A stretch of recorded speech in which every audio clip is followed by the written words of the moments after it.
This is Don't Panic, episode number 199, recorded April 16th, 2018. Leaky Memos. Hello, everybody, and welcome to this, again, episode of Don't Panic, the technology podcast on gadgets and you. I'm Sean Jennings, joined as always by two guys who stuck around for the second taping, Colby Rabidou and Dan Miller. Gentlemen, welcome back.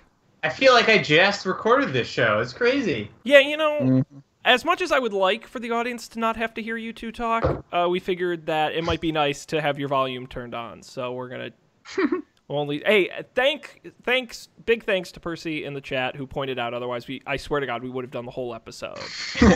And it would have... Actually, I had a backup, so it wouldn't have been the end of the world, but still. We should have held like or I guess we still can, almost like the podcast version of a caption contest, where you fill in what you think Colby and I said based on what Sean's responses were. Totally, I love that. Well, that's kind of like a New Yorker caption contest. Yes. Did I just say that? You said caption contest. I didn't know what that meant. I was just. But you know what Sean meant when he said New Yorker caption contest? Well, no, but I can with the added context of New Yorker, I can guess what the caption contest Just keep piling context on. We'll get it eventually. Oh, okay. I just also on this retaping, I noticed episode 200 is next week. Can you believe it? And we got big things planned.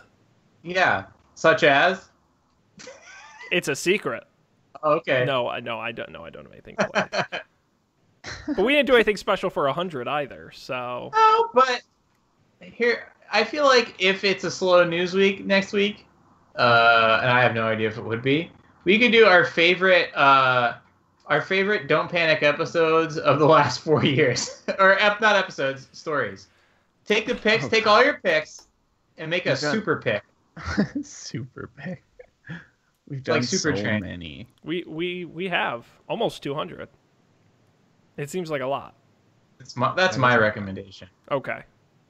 I don't think I could do a super pick. I think it'd be hard. Yeah. I mean, we're not here to do easy things. I mean, we've done about 600 picks, so you know that's a wide.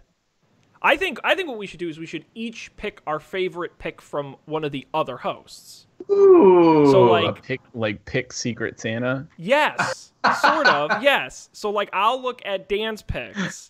And I have to pick my favorite thing Dan has ever picked. I like it. And then, Dan, you pick Colby, and then Colby will pick me. How's that? Okay.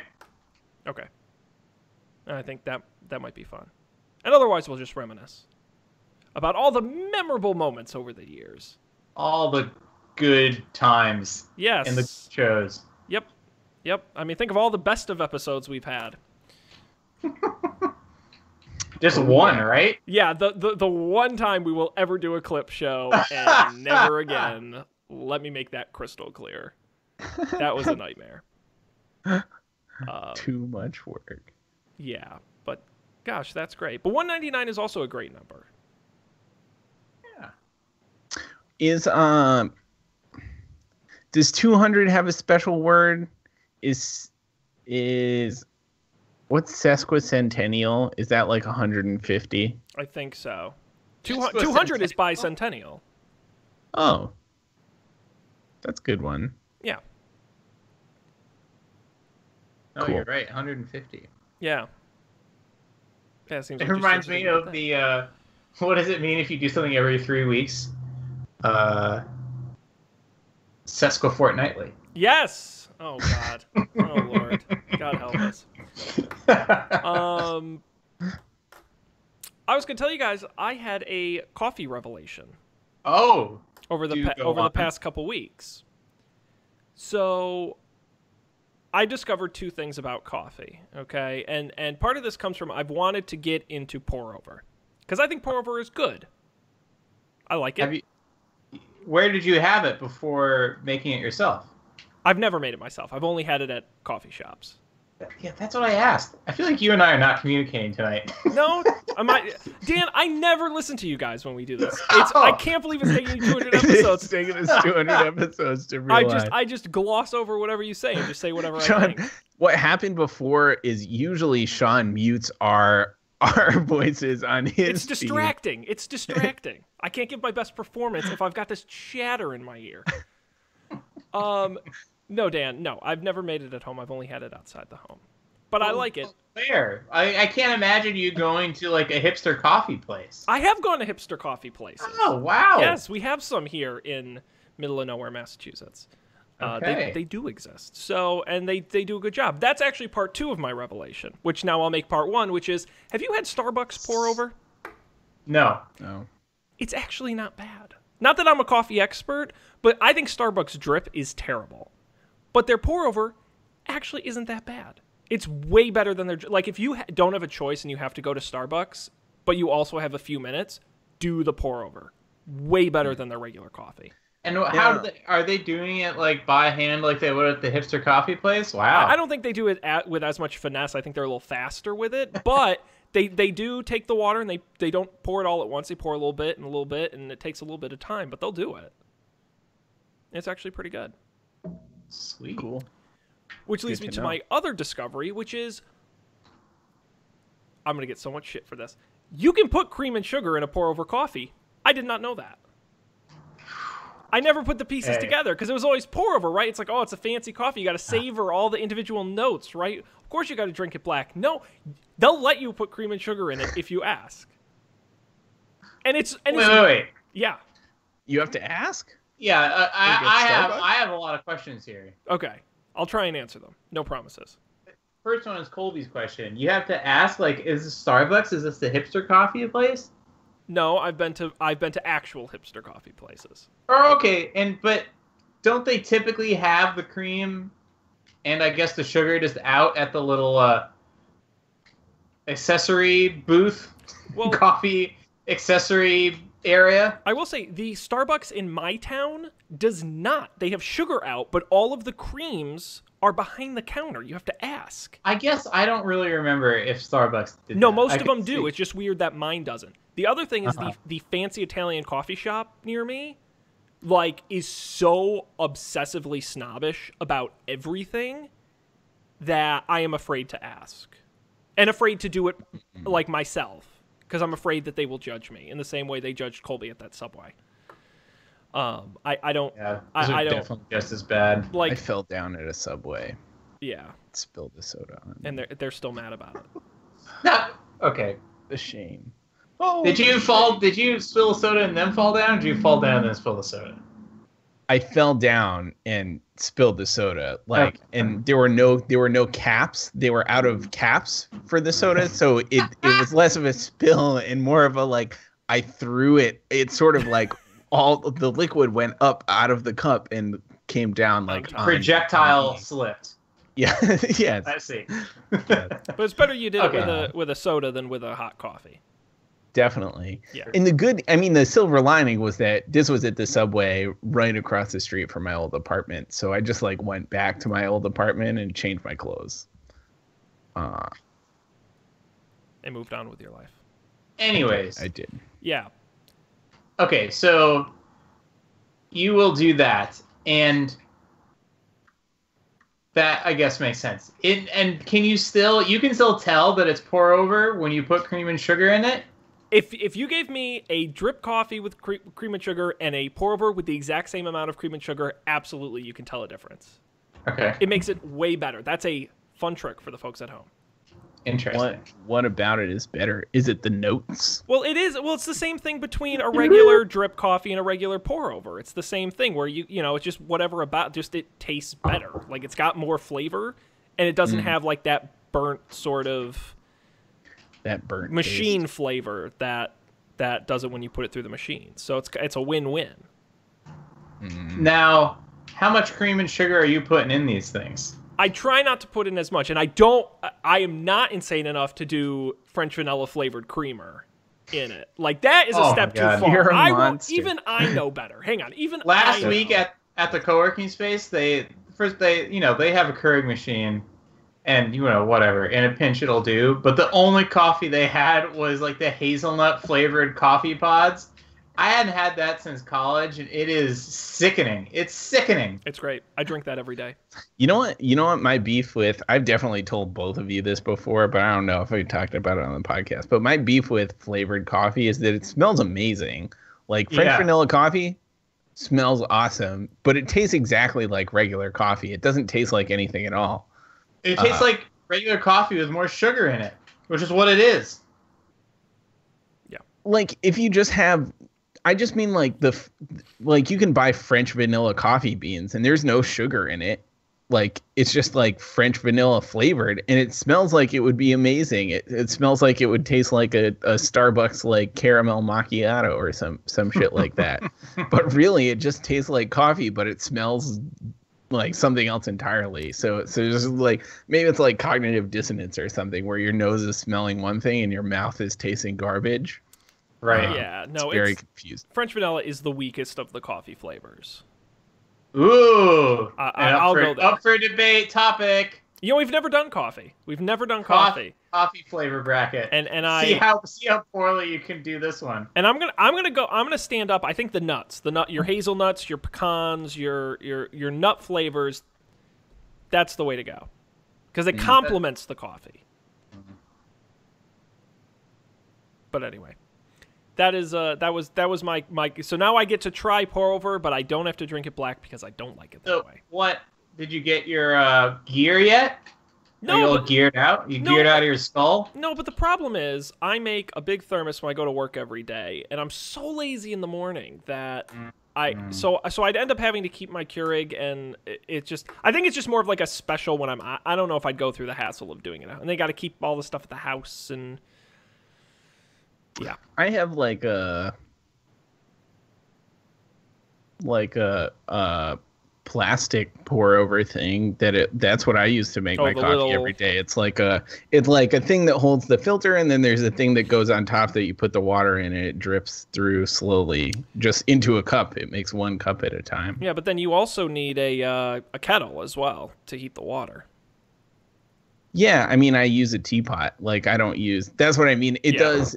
So it does, obviously, I'm sure it doesn't do it correctly, but it theoretically does the pouring over for you. Like there's like a vat that goes on top and it has tiny little holes and it just like drips through, drip, drip, drip.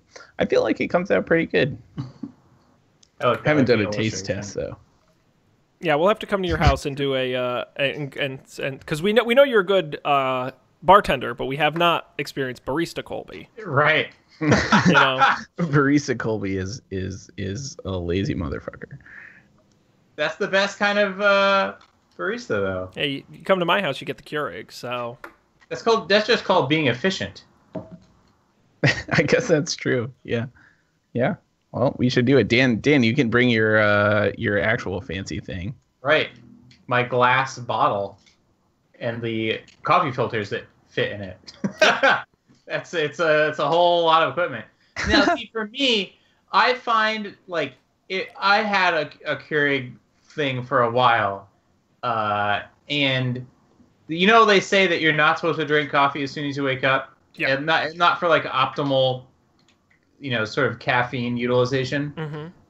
And what doing it the fancy way gets me is I'm not gonna just roll out of bed and press the button. Like if I'm gonna make coffee, it's like, okay, well, I might as well like take a shower first, and if I'm hungry, I'll probably eat breakfast then before I make the coffee because that feels more important. And before you know it, it's like an hour after you've woken up is the soonest that you can get the cup of coffee. So, and there's a nice, I don't know, I guess if you're making it, I don't make it before I go to work. I just get the shitty Keurig thing at work. Fair enough. And on the weekend, it's like a nice relaxing activity. Like, okay, I'm going to spend 5 minutes and I'm just going to do this thing. I probably would do it on maybe I will. Yeah, it's like, it's one extra thing. Like, no, I think on the weekend beautiful. I would do it. Yeah. You can set it out on the table or on your stove or something. That's interesting. My next culinary, this is another topic, but my next culinary adventure is a rice cooker. I think I'm going to get a rice cooker. Rice cookers are great. Because I eat too much pasta now, and I want to move off the pasta onto rices and other grains. I think I've finally like mastered cooking like 2 servings of rice. Yeah. Like I It's can do hard. that very well on a stove in a regular pan. Very well is a strong word. I can do it consistently, like not badly. I've never been able to cook rice properly. I still cannot do it. It's overcooked, it's undercooked, it's burnt, it's wet, it's brown, it's everything that it's not supposed to be. No, in my experience, I need to streamline it. Like all at the same time, or like just it's one. like you would look at me and be like, Sean, it's goddamn minute rice. How did you screw this up? And I find innovative ways to make rice incorrectly. So I'm hoping I can help with that process. no, in my experience, using a rice cooker, and as long as it's not weird rice, it's pretty brain dead too. That describes me well. So Okay. I'm gonna run with that. Colby, do you have a rice cooker? This is our most interesting episode ever. No. Oh, that's your problem. I don't have any appliances. I don't even have a microwave. Well, I was gonna say, I don't pan. know where you Of would course, I put don't it. have a rice cooker. You do not have an appliance. I have a stove and a fridge. I guess those are appliances. And the teapot. Don't forget the teapot. It's not an But appliance. it's not an electric teapot. It's like it goes on the stove. You fill it up with water, and it's like a pan. You guys need to broaden your appliance horizons. Oh, I would love to broaden my love appliance I love horizons. appliances. First, I need to broaden my cabinet horizons, which cost dollars. I don't know if I want to spend the dollars. What I need to do is I have a deep fryer I never use. I got to trade that in for the rice cooker. If any fans out there want my deep fryer, send us an email, don'tpanicshow@gmail.com, and maybe we'll autograph it and send it to you. a 3-paragraph essay describing why you deserve this deep fryer. Yes, no, you have to submit a 30-second video using the hashtag #Don'tPanicDeepFryer. And tell us why you're our biggest deep fried fan, and maybe we'll send it to you. Oh dear. Terms and conditions may apply. Yes, many will enter. Few will win. E-store for more details. Yes. Do you guys want to talk about some tech news or keep talking about fun household appliances? Because I'm good with either. Can I make my joke from the first episode again? Yes, please do. Today, 25,746 people ran by my apartment. That's all. That's all. The Boston Marathon was Boston today. Marathon. Anyways. I thought it was good. I'm surprised they let them run through an active construction zone. Right? Maybe that's what they were doing. Last weekend they were doing construction on Sunday. Like they were jackhammering at 8 a.m. Like maybe the reason they were doing that is to like make it safe for people to run through. I don't know.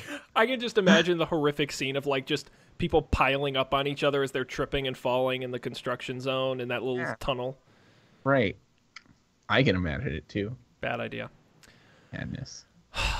Well, you know where we're running straight into this week's tech news. We've got some stories here in the rundown that we are going to talk about. Apple, Oath, Tesla, Sweden.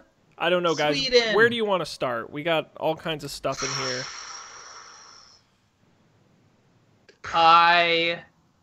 Let's see. Well, we should probably start with some feedback, follow up. Oh, follow up. Sean tried to trick me. I tried to trick you into getting spoiled on Westworld season 2. Yeah, well, I hope people watched last week's episode. Of course, everyone did, but in the rare case you didn't, we covered a story where the Westworld creators, Jonathan Nolan and Lisa Joy, were threatening on Reddit to release a video that would spoil everything that would happen in the upcoming season 2. And we had a question for ourselves: would they really do it? Would they really do it? And we placed one of our patented Don't Panic $5 bets, where I said, no way they do it, and if they do release a video, it'll be a joke. They're not going to do it. And Dan said, they're going to do it. They're going to do it. And boy, was I excited when they released a video, only to find out that they rickrolled all of us. Do they really rickroll us? You guys didn't watch the video? No, what if it was real? Oh, no. I can't take that risk. I was like trying to hint in the Slack, like, guys, watch. You did a very bad job hinting. No, it's like and the article you posted. Oh God, no. The first, spoiler alert. For the spoiler alert, the first like 3 minutes they make it seem like it's real. They don't actually reveal anything, and then they cut to who plays Dolores? What's the actress's name? I don't know. She's cool though. Evan Rachel Wood. Rachel. Yeah. Yeah. I got one of them right. She sings a piano version of "Never Gonna Give You Up." Sings? Yeah, she sings it. Whoa. Never Gonna Give You Up. You literally get rickrolled, and then the rest of the 25-minute video is a video. I'll put up on the screen here for the folks at home to watch. Is of a dog sitting at a piano while kind of ragtime player piano music plays. It's all a big troll thing. Man, Awesome. I'm bummed. Mostly because I'm out $5, but also because I think it would have been a cool thing to do. Oh, to spoil it? Yes, It would have been interesting. Yes, let's talk about that. I think it's a terrible idea, and I don't think they should have done it. Well, but I was thinking about this since. There's lots of TV shows that are pre-spoiled. Game of Thrones was, for the most part, for a long time. Sure. Anything based off a book, or anything that has been made into a TV show before. Battlestar Galactica. Yeah, but that's... yeah. So, but that doesn't diminish those shows. Some people, my friend Steve, are going to, as soon as they finish the season finale of season 1 of Game of Thrones, go right on to the Game of Thrones Wikipedia and learn everything there is to know about how everything else is going to happen. Some people, and that didn't diminish. It made me upset, but it didn't diminish my viewing experience. Yeah, but I think it's a little different because with that, there was no real option to hide it. You know what I mean? Like, the secret was out before they even started making the shows in those cases, right? But in this case, it's a completely new thing that there is the option for everyone to not be spoiled. So what you're saying is it's better if no one can be spoiled. Right. I'm just saying it's one thing to like have a small leak or like even the day before the episode airs you find out about that, but to find out about a whole season, I mean, what's going to take 3 months to air the whole season, maybe longer, to spoil that entire length of time on day one, I just think is kind of unnecessary. Like, what's the advantage to do? I feel like the sort of cons outweigh the pros on that one. I think the risk of ruining it for a lot of people doesn't make up for the few people who want to know what happens. Okay. I see your point. I feel like I'm the Superman to your Batman on this one, Dan. I see your point. I don't think that the worst case scenario in like the Game of Thrones case was that bad. No. Almost no one, I think, got spoiled. Like, I'm sure there are some trolls on 4chan or whatever that were posting things, but for the most part, it was fine. Well, and I think, I mean, honestly, you know me, I don't like to watch shows as they air, and I don't really care. And like Silicon Valley, I haven't been watching because I'll just binge the whole thing when it's done. But like, I will watch Westworld this Sunday night, because it will get spoiled on Monday on Twitter just because of who I follow, and it just is what it is, and so you got to deal with it. But don't make it worse. Yeah. See, what I would worry about if they did this is like, what effect would it have on the post Westworld like rumor podcast analysis, which is my next to the show is my second favorite part of Westworld. Like, what's your third favorite part? The robots. Yeah, the robots.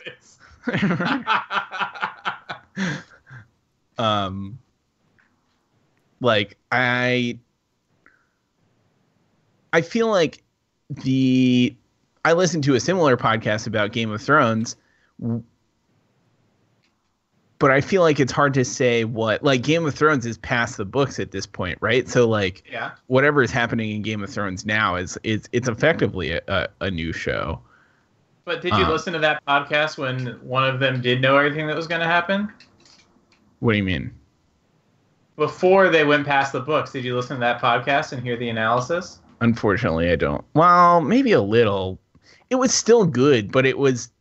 I mean, Game of Thrones, you still have the thing where, like, are they going to do... Like, this is the thing that happened in the books. or like this is what happened in the books and the show has diverged from the books in this way. So like what's going to happen next? But if they just told us what was going to happen, like I guess like maybe we could all have our fun anyways, like just pretend we didn't know or like try and not get spoiled or something. But I feel like it would, I don't know. There was also that year, probably, I don't know, 2 or 3 seasons ago, where the first 3 episodes leaked from what they gave to the critics online. So yeah, I don't know that every show could do this. I would like to see a show try to do it though. It's certainly an interesting idea. And by the way, I would be, and this is Colby, this is kind of getting to what you were saying. I think people would get suspicious and be like, are they really telling us the truth in this thing? And then that's what I brought up last time. Yeah, the speculation wouldn't be so much. I think it would switch instead of what might happen to is what they're saying is going to happen really what's going to happen. I think what I was hoping secretly was that this was all part of sort of the meta Westworld marketing ploy, and that like one of the plot points of the season would be maybe not being able to, like, the things you think you know you don't actually know. And then this would all turn out to be mostly true, except for like one really important thing. So you think that you know everything, but you don't. Yeah, that'd be cool. But at some point, you can only be a dick to your fans. So, like, I think there is a limit to that. Like, at some point, it's fun, and then at some point, it's like, okay, we can literally never trust anything these people say ever again. And every moment in the show, you're like, I have no idea what. I think Lost might have fallen into this a little bit, where it's like, I literally can't make heads or tails of anything that's happening because it's so goddamn crazy. It's true. Yeah, I'm really interested to see like what Westworld season 2 is gonna be like. Like, I feel like they can't twist us in the ways that they did in season 1. Like 2 timelines is never gonna work again, right? And even the twisted, I don't know. Well, I guess maybe the twist at the end was more traditional, like OMG, who knew? But I don't know. I'm just fascinated. Yeah, we'll see. I think friend of the show, Zach, in the Twitch chat room, makes a good point. I don't think spoilers really take away from the big reveal if the reveal was worthwhile anyway. You know? I think if the show's interesting enough, even if you know what's going to happen, you still get excited for it. Yeah. And to be clear, that podcast I listened to, like, a bunch of the things that happened, like, came up as theories and were discussed at length. So like, I was aware there were possibilities. So I wasn't, like, sad that, like, I knew that was something that maybe was going to happen. So I wasn't sad that I knew. But what I did like was the sort of the pre happening thought and anticipation, like that made it more fun. It like gave me more, I don't know. I feel like I got more out of the show than I would have if I just watched the show. Now, I think before we move on, I think the real question the fans at home want to know, are we going to recap Westworld on this show? Because it airs Sunday nights. We come in Monday. We're fresh. Hot takes. That's our big reveal is at our 200th episode, we're going to pivot and become a Westworld. I mean, it was only a matter of time before we pivoted. Why not now? Fail fast or whatever. Yep. Yeah, the best time to pivot was yesterday. The next best time is now. Or in this case, next Monday. We never learn. All right, we'll continue on here. Look forward to Westward spoilers next week. Let's go ahead, guys. What else in here is exciting? Or maybe none of it is. I guess I'm excited about custom Apple Watch faces. But I'm curious what you folks think. Well, I'm glad being new Apple Watch people, if you feel that need. Well, Dan, let's tell the folks at home Apple might finally allow third-party Apple Watch face support.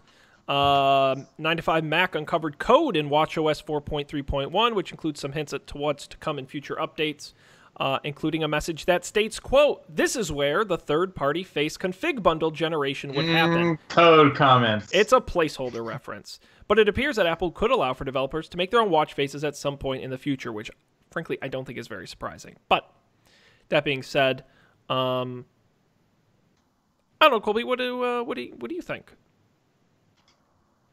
You're a new Apple Watch owner. Are you pro or con custom faces? I think I'm probably pro. Like, worst case scenario, none of them are good, and I just use the one I've been using. But which one do you use, by the way? I use this one. Okay.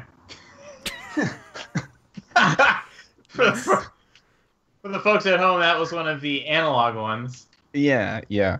I'm surprisingly bad, maybe not unsurprisingly. I'm pretty bad at reading an analog watch face. Like, I use the one with all the numbers and all the tick marks, and I still can't do it right, like 30% of the time. Yeah, me either. But I don't know, like, I don't really like any of the other ones, so I don't quite know why. Now, Sean, which watch face do you use? Oh, well, I'm glad you asked. I use whatever. Wake up. Wake up. Wake up. Wake up. There you go. I use whatever the one I want digital. I want complications. I want so many goddamn complications. I want little buttons everywhere that I can push.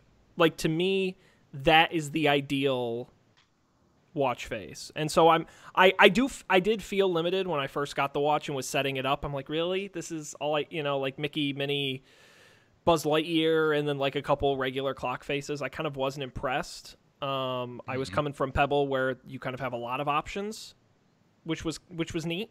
So no, if Apple just made one with more customizable buttons on it, then I'd be happier. I don't really need a million different options. But I think if they do a limited sort of developer space where they can't go too, they can't blow it up and make it super ugly, then I think that's fine. I just think they need more options, whether they do it or somebody else does. I just think what they offer is kind of, I don't need like watch faces that show like a butterfly and a flower expanding in slow motion. Like, that's not, no, just give me like more buttons.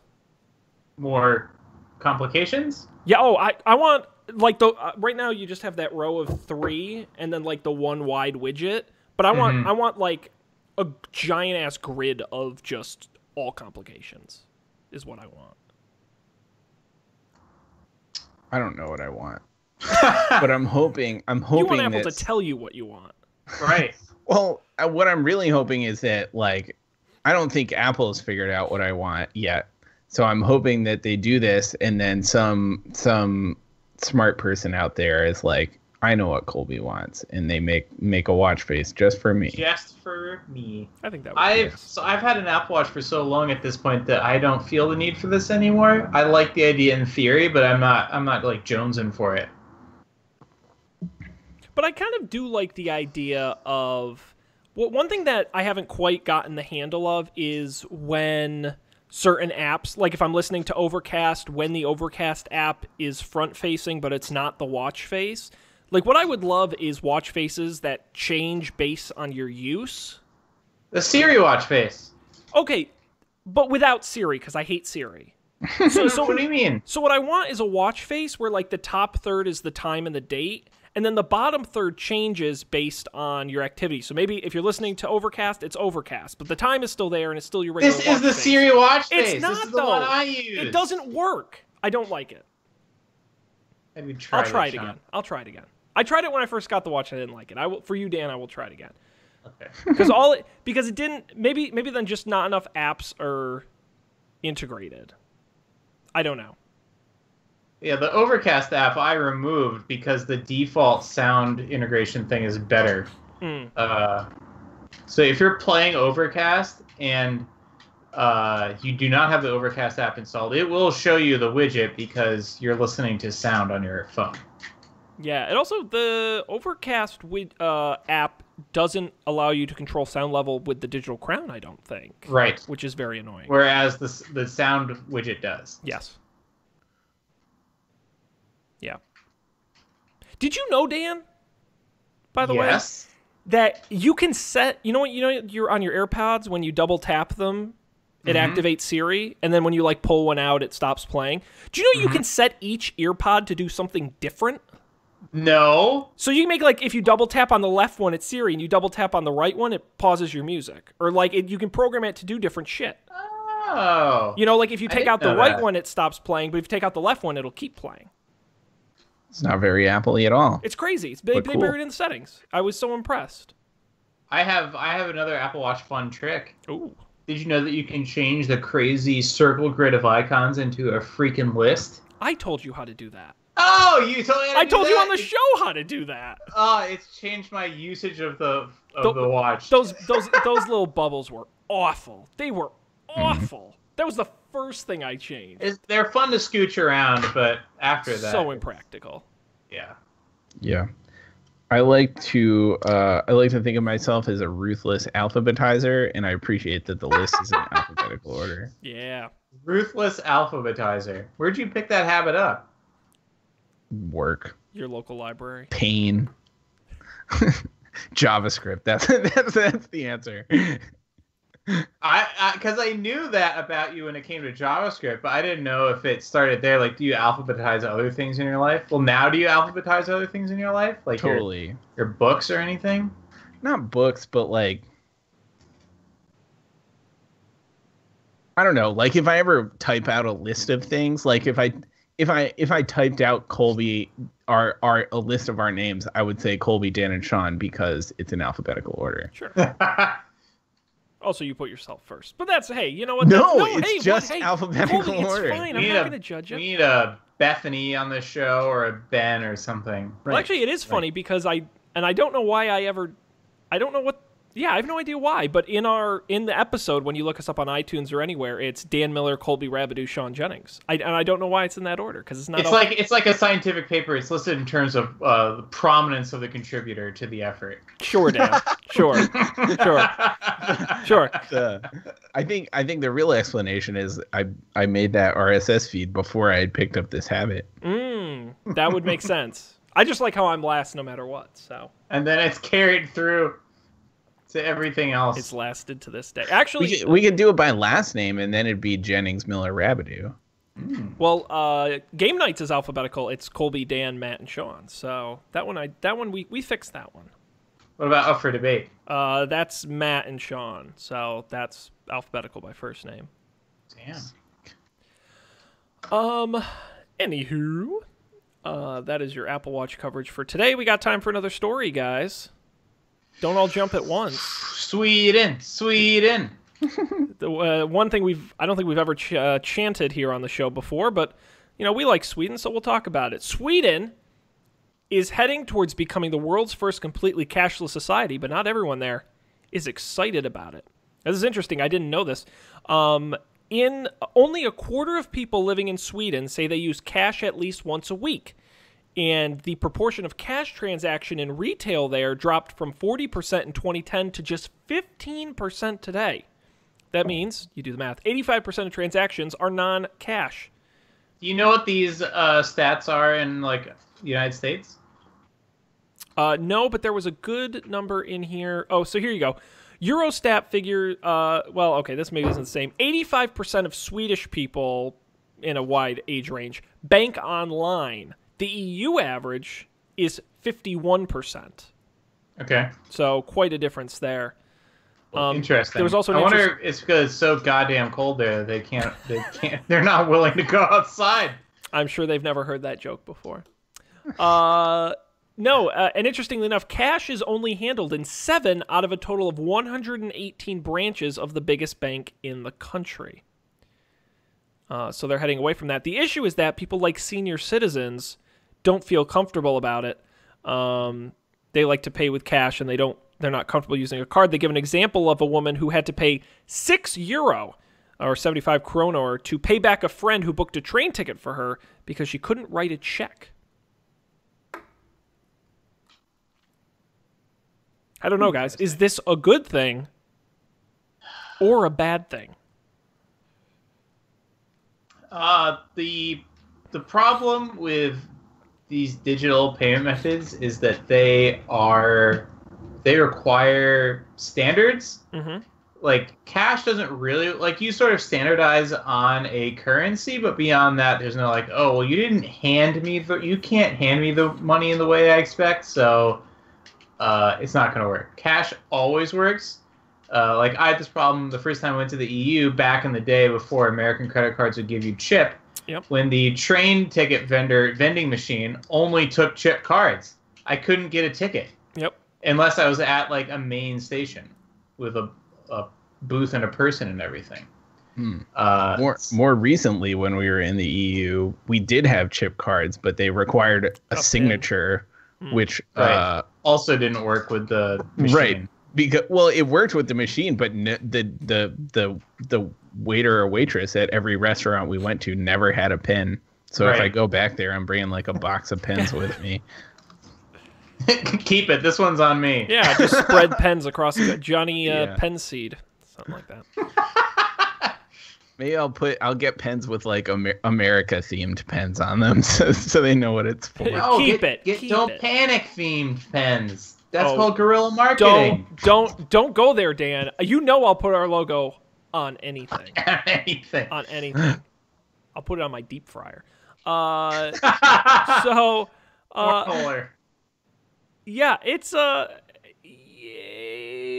not buying it. I don't want. I love the convenience. Don't get me wrong, but I just think there's something. There's just so many downsides to having an all. We've talked about it on the show before. It is unfair to the sort of poor communities who don't have access to the technology, to older communities who aren't as familiar with the technology. It's very bad in the event of a crisis or a war, that there's no physical currency. I think that there was one more point that I cannot think of. Yeah, and it's just and the fact that it gives banks and financial institutions way too much control because you don't own. You don't physically have control over. I mean, I guess they still do because they hold the physical money too a lot of the times. But I think when you move to digital, it is less in the hands of the consumer. So I love the convenience, and I think we should move in that direction. I just think this idea of going 100% digital is kind of insane. Yeah, not to toot my own horn, but having worked at a company that made a digital app that took payments in person, it is amazing how often the internet goes down or like there's a random problem. Yep. And how many times have you walked into one of these, fancy hipster coffee places and like, sorry man, I'm only taking cash right now. The system's down. It happens, I don't know, at least to me, probably once or twice a year. Yeah, the fancy donut store I go to, Mrs. Murphy's in Southwick, Mass. Great donuts. They take cash only. That's my Foursquare list right now. Actually, if you are in the Southwick area, they're very good donuts. Mrs. Murphy's? Mrs. Murphy's. Irish donuts. They're great. They're regular donuts? Well, no, they're regular donuts, but Mrs. Murphy is Irish. She makes regular donuts. Are Irish donuts like Irish coffee? They have whiskey in them? That's the cream filling. They're filled with Boston cream and you got your Irish cream filling. Yeah. That actually sounds very good. No, regular donuts. But anyway, very good. Only takes cash. I've encountered a number of places that's the case, and I'm glad because I think businesses should have the option. If there was a way to do digital transactions that had no fees, although I guess that's not fair because there are fees associated with cash. If your business gets big enough, you've got to handle armored trucks and physically moving the money to and from the business. So I guess that's not really fair, but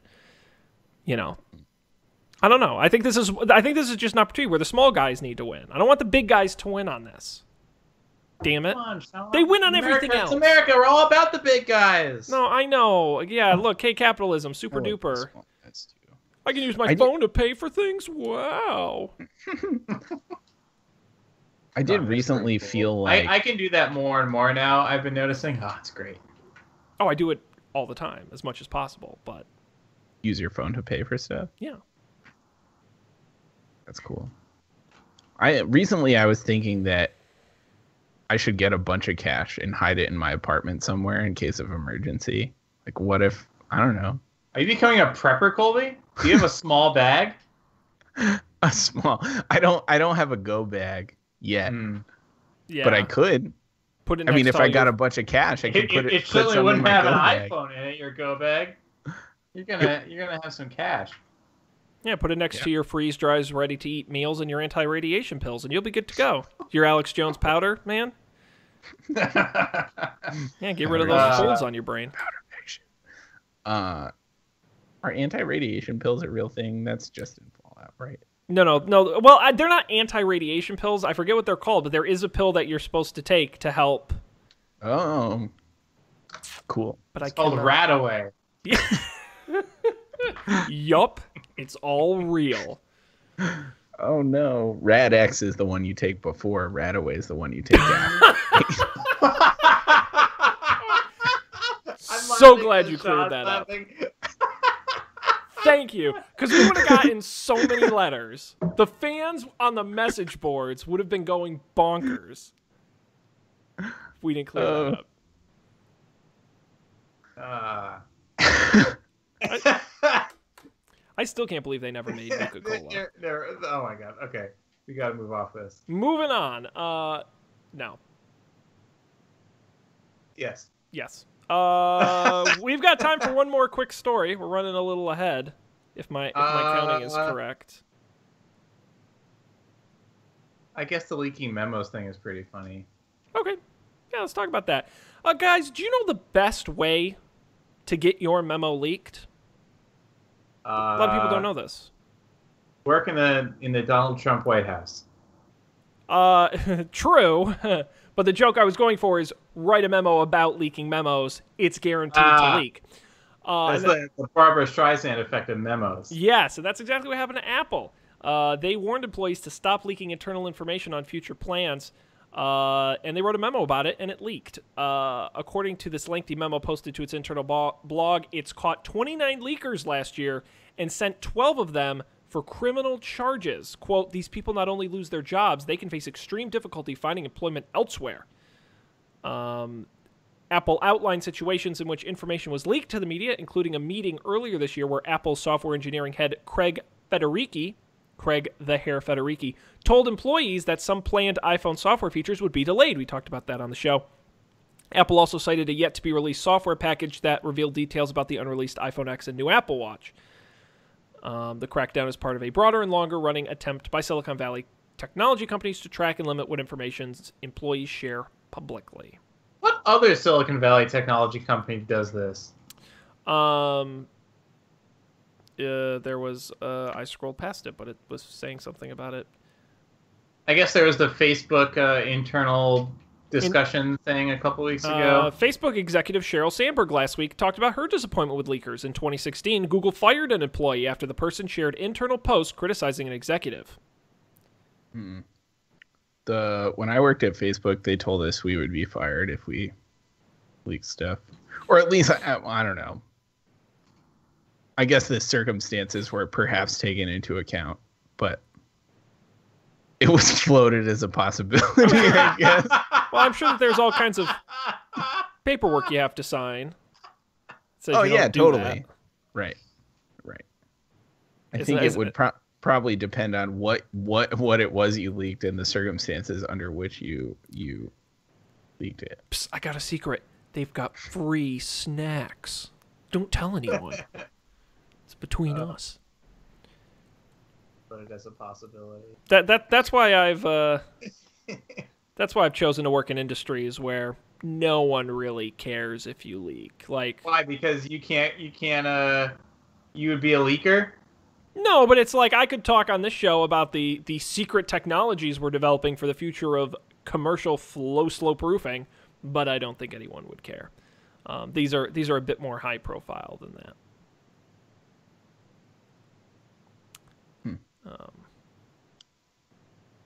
Yeah. Roofs are important, though. I don't know.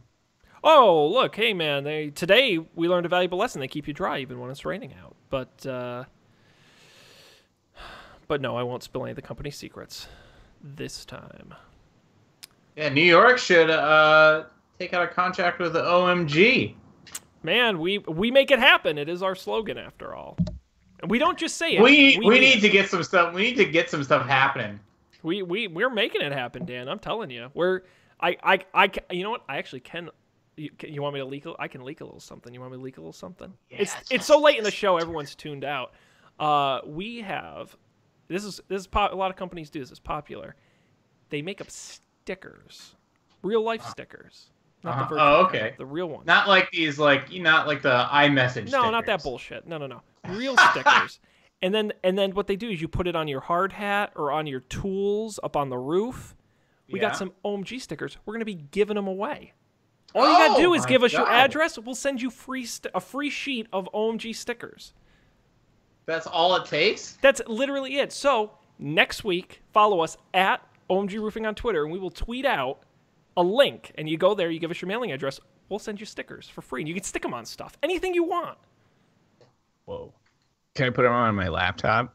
You can put them all over your laptop. And we've got great stickers like our business logo. And what else? Do you have any like fun little joke stickers? Like, I can't believe it's synthetic roofing. No, we have one where it's a picture of our edge metal, and it says, "Oh snap," because it's perma-snap, and you snap it on the roof. I see. So these are goddamn dope. That's pretty. I will tell you that. So look for at OMG Roofing. Follow. Get your stickers. But this is a secret. Nobody knows about this. Okay, so don't tell anyone. High stakes stuff. Thanks again to OMG Roofing for sponsoring the show. We couldn't do it without you. I mean, technically that's true. They do pay me, and that money gets funneled directly into this. So technically we couldn't do it without them. You're not wrong. Oh, boy. We are going to move on to picks because, goddammit, it's that time. The part of the show where each of us brings something we want to share. We actually have a pretty diverse list of picks here this week. Whose turn is it to go first? Not my turn because I went last week. I mean, I'm happy to go again, but I'll go. You're trying to keep it like round robin. No, well, we never remember. I'll go first. Guys, I've been outfitting, as everyone who's been watching the show knows, I've been outfitting my house with all kinds of crazy smart stuff. I've got the light bulbs and the thermostat and the TV and the Alexa and the Siri and the... I've too much, frankly. But I thought I'd add more. I've always wanted a security camera. That was the one extra piece my setup was missing. But they're really expensive. You gotta drop like $150 on an S cam. They're crazy expensive.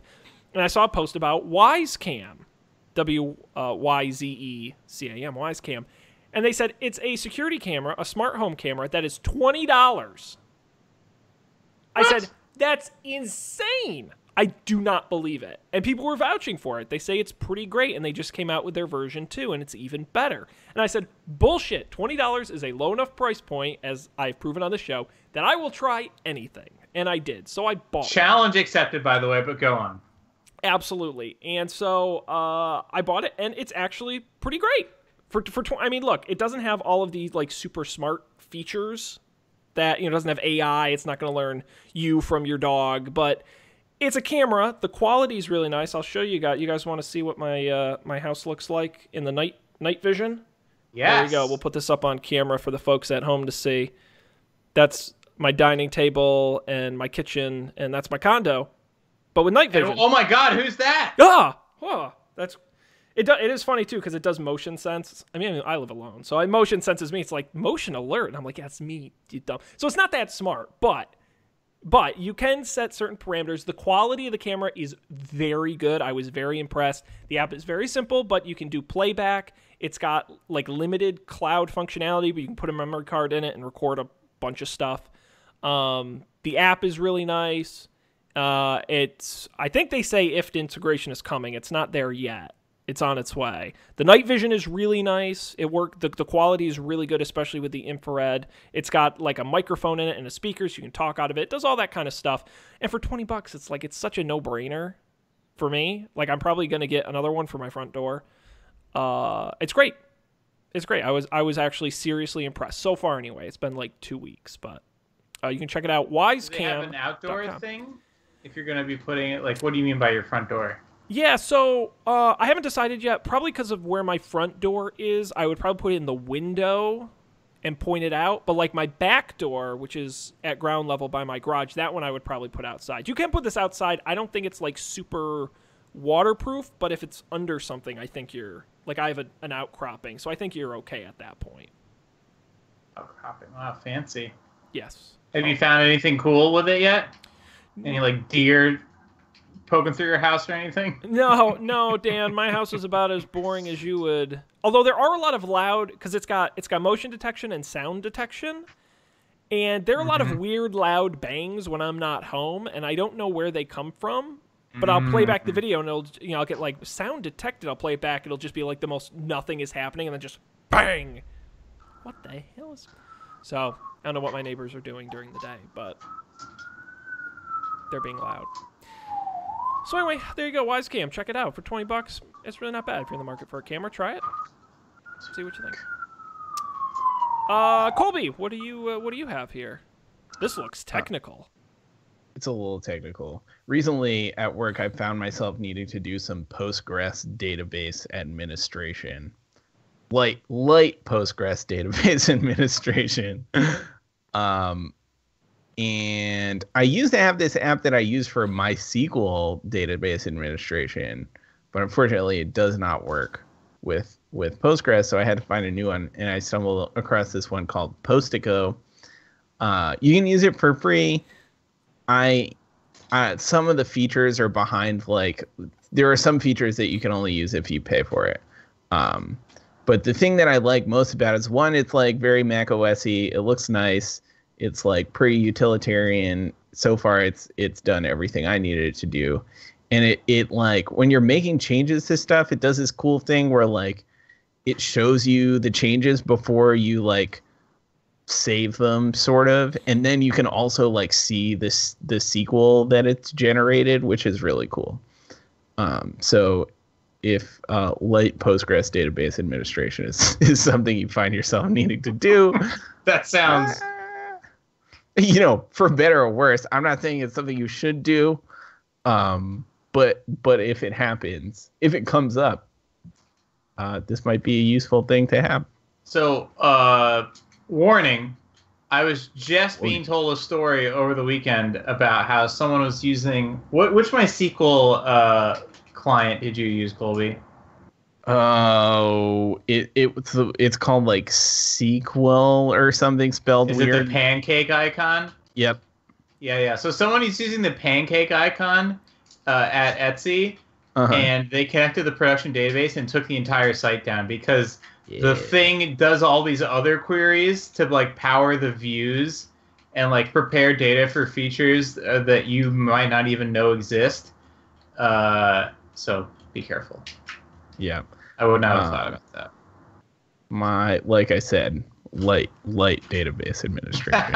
Both the administration and the database are pretty light. So that's good. That's where you want to keep it. Don't get too much. Don't get too many users. You'll just regret it. No. Well, there are dozens of them, tens of them even. Very cool.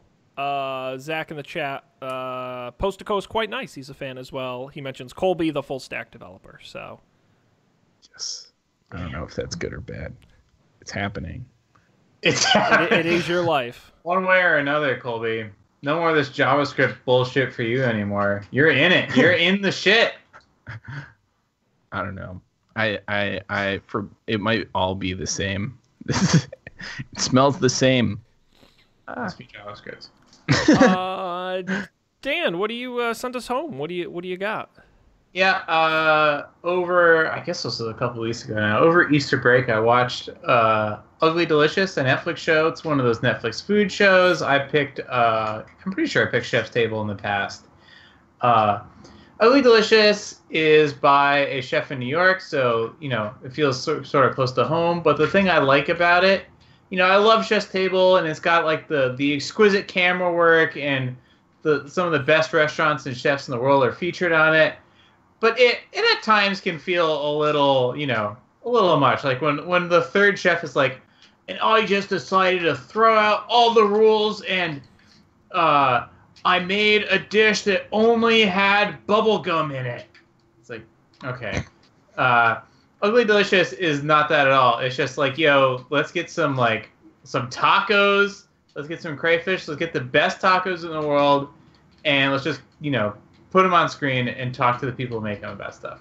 And the first episode is the pizza episode, which features my favorite pizza in Connecticut, Pepe's Pizza, and my favorite pizza in New York, both in the same episode, so I was immediately endeared. It's pretty good. It's a lot less pretentious than some of these other shows, so if you like them, or if you don't like them, either way, check out Ugly Delicious. Very cool. Available on Netflix. Fun fact, Dan, this is of the 3 of the last 4 weeks, you've picked something on Netflix. Yeah. So you're really getting your money's worth out of your subscription. Yeah. And I think next week, well, okay, never mind. Don't spoil it. Keep it going. I already picked Legion. The season 2 episode 1 is so insane. It's even crazier than season 1 episode 1. Oh my god. Wow. That's saying something. I was laughing and like it was, yeah. Let's just say that one of the main characters, apparently, I'm only 1 episode in, just has a basket on their head. That's just who they are. You never see their face. They're just wearing a basket. Is Legion, are those going up on Hulu as they come out, or is it not? I don't know. I don't have Hulu anymore. I'll have to check it out. I don't know. I totally have a cable subscription that has FX, and I can use the FX app now on my Apple TV. Well, look at you, big spending millennial, and your cable subscription. I don't have a cable subscription. What? Kidding. I mean, Dan plugged his cord back in, no longer cutting it. No, it's not. It's not on Hulu, Colby. The first season is. The first right? season is, yeah. Yeah. Colby, did you watch the first season? Yeah. Oh, good.